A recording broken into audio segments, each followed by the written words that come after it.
पागल हम ही बानी। पार्टी में बोला के भगाओ तरस बाहर तेगला सो साला दिमाग खराब हो गइल बा हमार। रहबू चुप फिर सरो तार लोग पार्टी में हम आवत नहीं। नो नो नो नो। अरे ये हजे गंगा में नहइले बाबे देखो।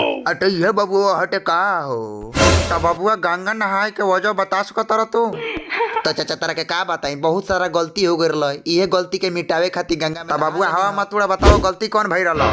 गलती ई बतावे वाला बात ना हटे क के दिखावे वाला हटे।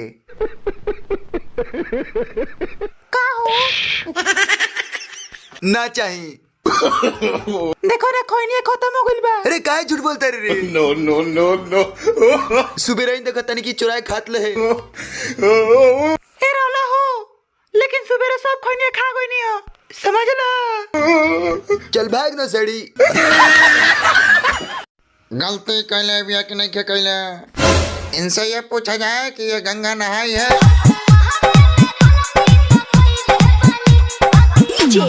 राज किशोर रामपुर घाट।